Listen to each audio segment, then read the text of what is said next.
A very good morning to my dear viewers. Welcome to my YouTube channel. This is Arun Giredi here.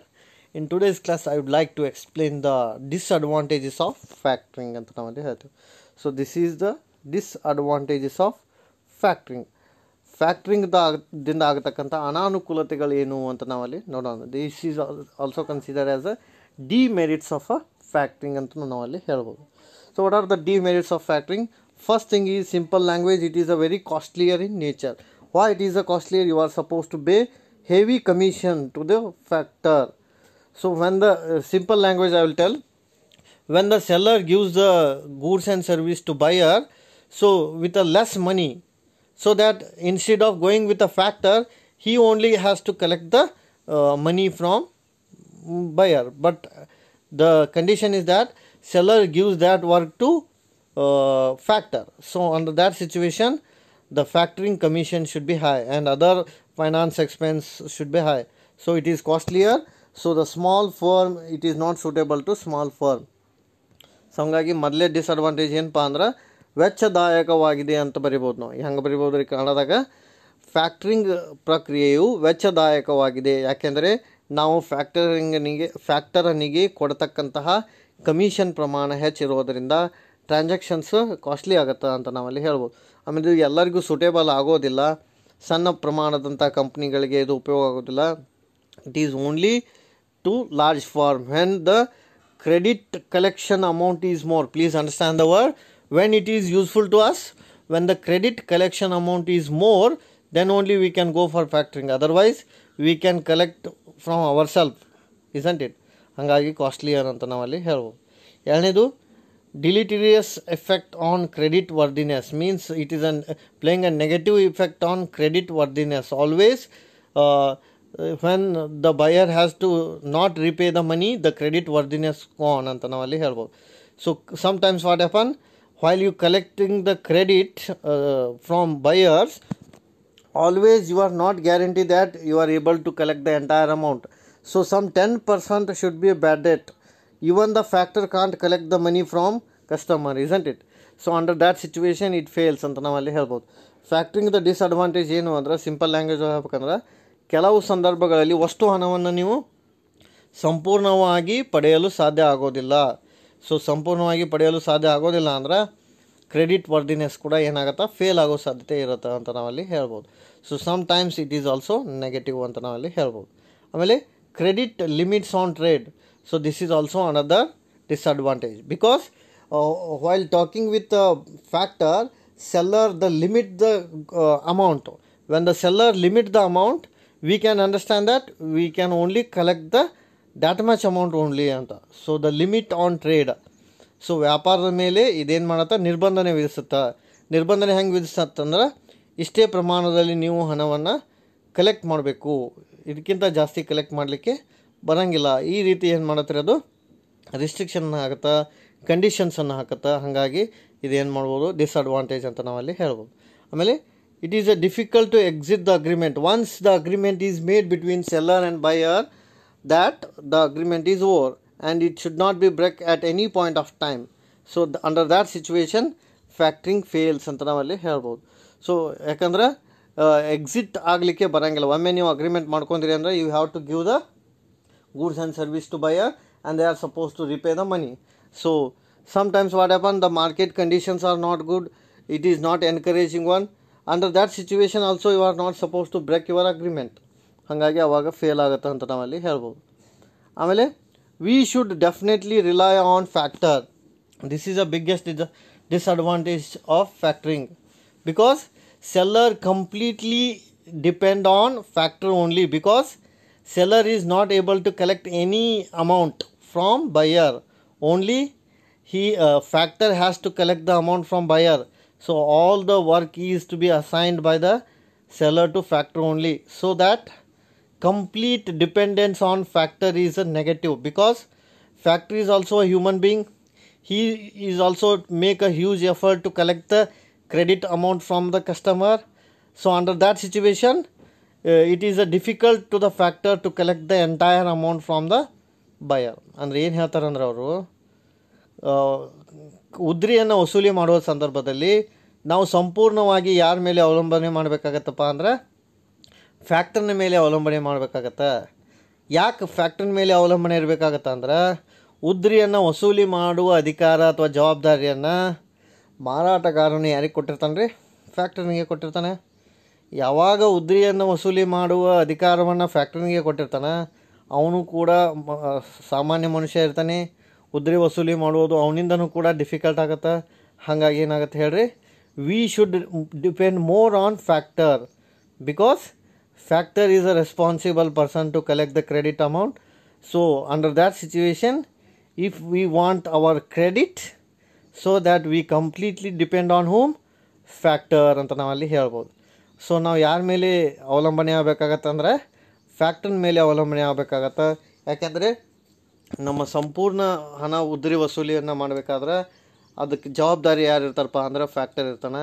ಹಾಗಾಗಿ V should completely depend on factor for our credit collection. So what are the disadvantage of factoring? ಹಾಗಾದ್ರೆ ಏನಂತ ಐತಿ ನೋಡಿ, ನೆನಪಿಟ್ಟುಕೊಳ್ಳಿ. Simple language ಒಳಗೆ factoring is a costlier and it is not suitable to all time. How it is not suitable to all time? When the credit amount is less, the factoring is not useful. When the credit amount is less from seller to buyer, so it is not useful. ಅಂದರೆ ಏನ್ರಿ, ಉದ್ರಿಯ ಹಣ ಕಡಿಮೆ ಇದ್ದಾಗ ಫ್ಯಾಕ್ಟ್ರಿಂಗನ್ನು ಆಯ್ಕೆ ಮಾಡಿಕೊಳ್ಳೋದು ಅಷ್ಟೊಂದು ಸಮಂಜಸವಲ್ಲ. ಯಾಕೆಂದರೆ ಫ್ಯಾಕ್ಟ್ರಿಂಗನ್ನು ಆಯ್ಕೆ ಮಾಡ್ಕೊಂಡ್ರಿ ಅಂದರೆ ನೀವು ಹೆಚ್ಚಿನ ಕಮಿಷನನ್ನು ಯಾರಿಗೆ ಕೊಡಬೇಕಾಗತ್ತೆ ರೀ?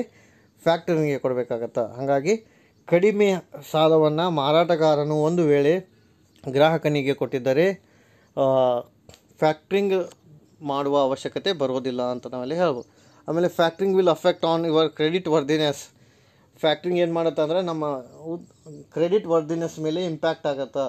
ಎಷ್ಟು ಸಾಲವನ್ನು ನಾವು ವಾಪಸ್ ತೊಗೊಂಬರ್ತಿರ್ತೀವಲ್ಲ, 100% ನಮಗೆ ಸಾಲ ಉದ್ರಿ ಏನಾಗಂಗಿಲ್ಲ ರೀ, ವಾಪಸ್ ಬರೋಂಗಿಲ್ಲ. Sometimes complete bad debt is possible. So it is also negative of ಫ್ಯಾಕ್ಟ್ರಿಂಗ್.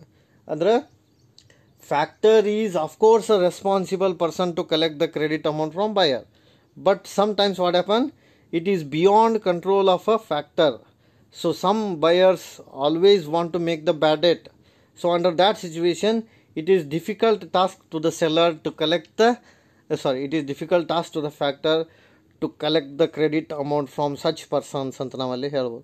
ಕೆಲವು ಸಂದರ್ಭಗಳಲ್ಲಿ ಏನಾಗುತ್ತೆ ಅಂದ್ರೆ ಸಾಕಷ್ಟು ನೀವು ಉದ್ರಿ ಕೊಟ್ಟಿರ್ತೀರಿ, ಉದ್ರಿ ಕೊಟ್ಟಾಗ ಗ್ರಾಹಕನು ಮೇಂಟೈನ್ ಮಾಡಿರ್ತಾನೆ. ಆದರೆ ಕೆಲವು ಸಂದರ್ಭಗಳಲ್ಲಿ ಏನಾಗುತ್ತೆ ಅಂದ್ರೆ ಕೆಲವು ಗ್ರಾಹಕರು ಉದ್ರಿ ವಸೂಲಿ ಮಾಡುವ ಸಂದರ್ಭದಲ್ಲಿ ಅವ್ರು ಏನು ಮಾಡ್ತಾರಪ್ಪ ಅಂದ್ರೆ ಸಾಲವನ್ನು ವಾಪಸ್ ಕೊಡೋಂಗಿಲ್ಲ. ಅಂಥ ಸಂದರ್ಭಗಳಲ್ಲಿ ಏನಾಗುತ್ತೆ, ಬ್ಯಾಡ್ ಡೇಟ್ ಆಗುವ ಸಾಧ್ಯತೆ ಹೆಚ್ಚಿರುತ್ತೆ. ಆಮೇಲೆ another disadvantage of factoring is it we credit limit should be there, always credit limit is there ಅಂತ. Why? Because seller grant maximum goods and service to buyer because seller has a many thing, but at the same time he should not grant entire thing. He has to talk with the factor how much goods and service should be delivered to buyer. ಯಾಕೆಂದರೆ ultimately ಅವ್ನು goods and ಸರ್ವೀಸಿಗೆ ಅಮೌಂಟನ್ನು collect ಮಾಡೋ ಯಾರು? Factor. ಹಾಗಾಗಿ factory ಏನು ಮಾಡ್ತಾನಂದ್ರೆ he should always make a call, he should always talk with the factor how much credit limit should B fixed ಅಂತ. ಅಂದರೆ ಇದರ ಅರ್ಥ ಏನು ರೀ, ಸೆಲ್ಲರ ಬಯರ್ಗೆ ಗೂಡ್ಸ್ ಕೊಡುವ ಸಂದರ್ಭದಲ್ಲಿ ಸೆಲ್ಲರ ಫ್ಯಾಕ್ಟ್ರಿ ಜೊತೆ ಮಾತಾಡ್ತಾನೆ. ಏನಂತ ಮಾತಾಡ್ತಾನಂದ್ರೆ ಎಷ್ಟು ತನಕ ನಾವು ಸಾಲವನ್ನು ಕೊಡ್ಬೋದು, ಎಷ್ಟು ತನಕ ಗೂಡ್ಸ್ ಆ್ಯಂಡ್ ಸರ್ವಿಸನ್ನು ಕೊಡ್ಬೋದು. ಯಾಕೆಂದರೆ ಎಷ್ಟು ತನಕ ನಾವು ಗೂಡ್ಸ್ ಆ್ಯಂಡ್ ಸರ್ವಿಸ್ ಕೊಡ್ತೀವಿ ಅನ್ನೋದ್ರ ಆಧಾರದ ಮೇಲೆ ಫ್ಯಾಕ್ಟ್ರಿ ಏನು ಮಾಡ್ತಾನೆ, ಉದ್ರಿಯನ್ನು ವಸೂಲಿ ಮಾಡ್ತಾನೆ. ಹಾಗಾಗಿ ಉದ್ರಿ ವಸೂಲಿ ಮಾಡವ ಸೆಲ್ಲರ್ ಅಲ್ಲ, ಅವ್ನು just goods and service Kodava. Ultimately ಆ ಗೂಡ್ಸ್ ಆ್ಯಂಡ್ ಸರ್ವಿಸ್ಗೆ ಆಧಾರದ ಮೇಲೆ ಅಮೌಂಟನ್ನು ಕಲೆಕ್ಟ್ ಮಾಡೋ ಯಾರು? ಕಲೆಕ್ಟ್ ಮಾಡೋ ಅಲ್ಟಿಮೇಟ್ಲಿ ಫ್ಯಾಕ್ಟರ. ಹಾಗಾಗಿ he is a responsible person to look after all the activity ಅಂತ ನಾವಲ್ಲಿ ಹೇಳ್ಬೋದು. ಆಮೇಲೆ we should completely we should exit the agreement at any point of time. ಅಂದರೆ it is difficult to exit the agreement of factoring ಅಂತ. Because it is a mutual agreement takes place between seller and buyer, and at the same time it is seller and factor. So seller ಮತ್ತು factor ನಡುವೆ agreement ಆಗಿರುತ್ತೆ. So how? Because sometimes extreme case ಆಗ್ತಾವೆ, with recourse or without recourse ಆಗುತ್ತೆ. ಯಾಕಂದರೆ 80% advance factory ಯಾರಿಗೆ ಕೊಟ್ಬಿಟ್ಟಿರ್ತಾನೆ ರೀ, ಸೆಲ್ಲರ್ಗೆ ಉದ್ರಿಯನ್ನು. But sometimes what happen, credit is not collected, ಉದ್ರಿ ವಸೂಲಿ ಆಗಂಗೆ ಇಲ್ಲ. ಬಟ್ ಇವರ 80% ಅಡ್ವಾನ್ಸ್ ಕೊಟ್ಟಿರ್ತಾನೆ ಸೆಲ್ಲರ್ಗೆ. ಯಾಕಂದರೆ ಸೆಲ್ಲರ್ ಸಾಲ ಯಾರಿಗೆ ಕೊಟ್ಟಿರ್ತಾನೆ ರೀ? ಬಯರ್ಗೆ. ಅಂದ್ರೆ ಫಸ್ಟ್ ನೋಡಿರಿ ಹೆಂಗೈತೆ ರೂಲ್ ಅಂದರೆ, ಇಲ್ಲಿ ಸೆಲ್ಲರ್ ಬಯರಿಗೆ ಸಾಲ ಕೊಟ್ಟಿರ್ತಾನೆ, ಬಯರ್ ವಾಪಸ್ಸು ಸೆಲ್ಲರಿಗೆ ಕೊಡೋಂಗಿಲ್ಲ, ಫ್ಯಾಕ್ಟ್ರಿಗೆ ಕೊಡಬೇಕು. ಅಲ್ಲಿ ಫ್ಯಾಕ್ಟ್ರಿ ಅಡ್ವಾನ್ಸ್ 80% ಕೊಟ್ಟು ಬಿಟ್ಟಿರ್ತಾನೆ ಸೆಲ್ಲರ್ಗೆ, ಅಂದ್ರೆ ಒಂದು ರಿಸ್ಕ್ ಹೋಯ್ತು. ಸಮ್ಟೈಮ್ಸ್ ಏನಾಗತ್ತಂದ್ರೆ ಅವ 80% ಕೊಟ್ಟು ಬಿಟ್ಟಿರ್ತಾನೆ ಫ್ಯಾಕ್ಟ್ರಿ ಸೆಲ್ಲರ್ಗೆ, ಬಟ್ ಉದ್ರಿ ವಸೂಲಿ ಆಗಂಗಿಲ್ಲ ಬಯರ್ ಕಡೆಯಿಂದ, ಅವಾಗ ರಿಸ್ಕ್ ಬರ್ತೈತೆ ನೋಡಿರಿ. ಸೊ ಉದ್ರಿ ವಸೂಲಿ ಬರಲಿಲ್ಲ ಅಂದ್ರೆ, so that is the difficult to exit the agreement. ಆ ಅಗ್ರಿಮೆಂಟ್ ಮಾಡ್ಕೋಬೇಕಾಗತ್ತೆ ನಾವು. ಅಗ್ರಿಮೆಂಟ್ ಯಾವ ರೀತಿ ಮಾಡ್ಕೋಬೇಕಾಗತ್ತೆ ಅಂದರೆ, sometimes what happen, loss is beared by seller. ಕೆಲವೊಂದು ಸಲ ಲಾಸನ್ನು ಯಾರು ಬೇರ್ ಮಾಡಬೇಕಾಗತ್ತೆ ರೀ? ಸೆಲ್ಲರ್. ಕೆಲವೊಂದು ಸಲ ಯಾರು ಬೇರ್ ಮಾಡಬೇಕಾಗತ್ತೆ? ಫ್ಯಾಕ್ಟರ್. ನೋಡಿ ಹೆಂಗೈತೆ ಅಂದರೆ ಇದ್ರ ಅಗ್ರಿಮೆಂಟ, ಒಂದು ವೇಳೆ ಬೈಯರ್ಸ್ ಉದ್ರಿ ವಸೂಲಿ ಬಯರ್ಸ್ ಕಡೆಯಿಂದ ಉದ್ರಿ ವಸೂಲಿ ಮಾಡೋಕ್ಕೆ ಆಗಲಿಲ್ಲ ಅಂದ್ರೆ factor himself beer the loss. ಆ ಲಾಸನ್ನು ಫ್ಯಾಕ್ಟ್ರನ್ನ ಬಿಯರ್ ಮಾಡಬೇಕಾಗತ್ತೆ. ಆವಾಗ ಅವ್ಗೆ ಕಮಿಷನ್ ಪ್ರಮಾಣ ಹೆಚ್ಚಿರ್ತದೆ. ಕೆಲವೊಂದು ಸಲ ಏನಾಗುತ್ತೆ, ಸೆಲ್ಲರ್ ಹೇಳಿಬಿಟ್ಟಿರ್ತಾನೆ ನೀವು ಉದ್ರಿ ವಸೂಲಿ ಮಾಡ್ಕೊಂಬ, ಉದ್ರಿ ವಸೂಲಿ ಆದರೂ ಆಯಿತು ಬಿಟ್ಟರು ಆಯಿತು ಅಂತ. ಸೊ ಆವಾಗ ರಿಸ್ಕ್ ಯಾರ ಕಡೆ ಇರ್ತೈತೆ ರೀ? Risk is in the hand of seller. So it is a two way nature ಅಂತ ನಾವಲ್ಲಿ ಹೇಳ್ಬೋದು. ಆಮೇಲೆ for factoring we should always completely depend on whom? Factor. ಕಂಪ್ಲೀಟಾಗಿ ನಾವು ಯಾರ ಮೇಲೆ ಡಿಪೆಂಡ್ ಆಗಬೇಕಾಗತ್ತೆ ರೀ? ಫ್ಯಾಕ್ಟರ್ ಮೇಲೆ ಡಿಪೆಂಡ್ ಆಗಬೇಕಾಗತ್ತೆ. If the factor made less effort to collect the credit, so it is difficult to the company to maintain the credit worthiness ಅಂತ ನಾವು. ಕೆಲವೊಂದು ಸಲ ನಾವೇನಾಗತ್ತೆ ಅಂದ್ರೆ ಸಂಪೂರ್ಣವಾಗಿ ಯಾರ ಮೇಲೆ ಅವಲಂಬನೆ ಆಗಬೇಕಾಗತ್ತೆ ರೀ? ಫ್ಯಾಕ್ಟ್ರಿನ ಮೇಲೆ ಅವಲಂಬನೆ ಆಗಬೇಕಾಗತ್ತೆ. ಸೊ ಆ ಸಂದರ್ಭದಲ್ಲಿ ಫ್ಯಾಕ್ಟ್ರಿನ ಮೇಲೆ ಅವಲಂಬನೆ ಆದಾಗ, so if the factor is not collect the credit, so ultimately the loss is borne by the seller. ಯಾಕೆಂದರೆ ನಾವು ಯಾರ ಮೇಲೆ ಅವಲಂಬನೆ ಆಗಿರ್ತೀವಿ ರೀ? ಫ್ಯಾಕ್ಟ್ರಿನ ಮೇಲೆ ಅವಲಂಬನೆ ಆದಾಗ, ಒಂದು ವೇಳೆ ಉದ್ರಿ ವಸೂಲಿ ಆಗದೆ ಹೋದಾಗ, ಸೊ ಲಾಸ್ ಯಾರಿಗಾಗತ್ತೆ ರೀ? ಸೆಲ್ಲರ್ಗೆ. So this is the disadvantage of these are the advantages of factoring ಅಂತ ನಾವಲ್ಲಿ ಹೇಳ್ಬೋದು.